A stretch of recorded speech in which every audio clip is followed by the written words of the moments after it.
આ ખેડૂત પોર્ટલ ઉપર એક સરસ મજાની યોજના શરૂ થઈ છે। આ યોજના છે સામાન્ય જાતિના પશુપાલકોના પશુઓ ગાય ભેંસના વિયાણ બાદ ખાણદાણ સહાય યોજના।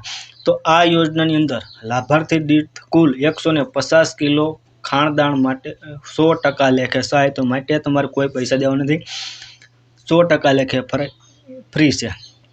તો પશુપાલક કુટુંબ દીઠ એક પશુના વિયાણ પર વર્ષમાં એક વખત લાભ મળવા પાત્ર થશે અને રાજ્ય સરકાર શ્રી દ્વારા નિયત થયેલા ખાણદાણના ભાવે જિલ્લા દૂધ ઉત્પાદક સહકારી સંઘ દ્વારા ઉત્પાદિત થયેલ ખાણદાણ વિતરણ કરવાનું રહેશે। તો મિત્રો વિડીયો શરૂ કરીએ અને આ ડોક્યુમેન્ટ શું જોઈશે, ક્યાં તમારે અરજી કરવાની છે। તો અરજી તો તમારે એક આઈ ખેડૂત પોર્ટલ પર કરવાની રહેશે અને 15/6/2024 થી 15/7/2024 સુધી ચાલુ છે।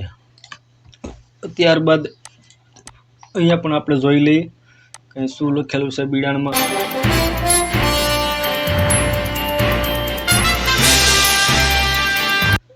તો મિત્રો અહીંયા લખેલું છે, આપણે થોડુંક જોઈ લઈએ તો કે સામાન્ય જાતિના પશુપાલકોના પશુઓ ગાય ભેંસના વિયાણ બાદ ખાણદાણ સહાય। સામાન્ય શરતો બોલીઓ તો કે સામાન્ય જાતિના પશુપાલકોના પશુઓ ગાય ભેંસના વિયાણ બાદ ખાણદાણ સહાય યોજના માટે સહાયના ધોરણો પરિપષ્ટ 1.1 નીચેની શરતોને આધીન મળવા પાત્ર રહેશે અને આ યોજનાનો લાભ રાજ્યના તમામ સામાન્ય જાતિના પશુપાલકોને આપવાનો રહેશે। માટે કે ભાઈ કોઈ જમીન હોય કે ન હોય પણ પશુપાલન હોવું જોઈએ, ગાય હોય કે ભેંસ હોય હોવું જોઈએ મતલબમાં। અને આ યોજનાના નિયંત્રણ અધિકારી પશુપાલન નિયામક શ્રી રહેશે।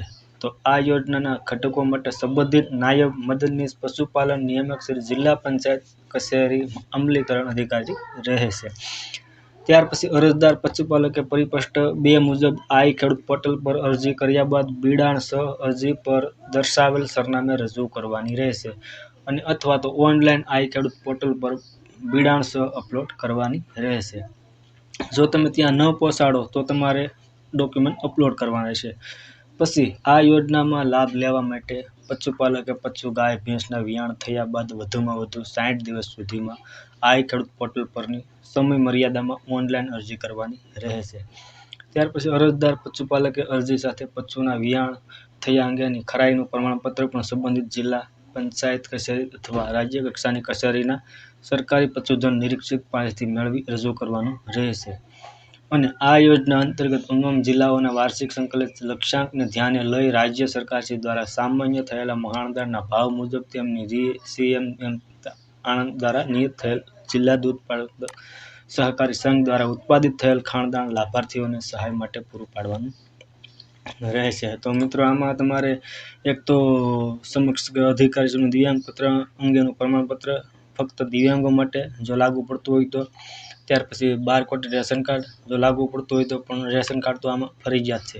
ત્યાર પછી સરકાર સામાન્ય માન્ય વાળું ફોટાવાળું ઓળખપત્ર માટે આધાર કાર્ડ એ પણ ફરજિયાત છે। અને ત્યાર પછી પશુના વિયાણ થયા અંગેનું સંબંધિત સરકારી પશુધન નિરીક્ષક જિલ્લા પંચાયત અથવા રાજ્ય કક્ષા કચેરીનું પ્રમાણપત્ર। આ એટલી વસ્તુ તમારે આમાં જોઈશે।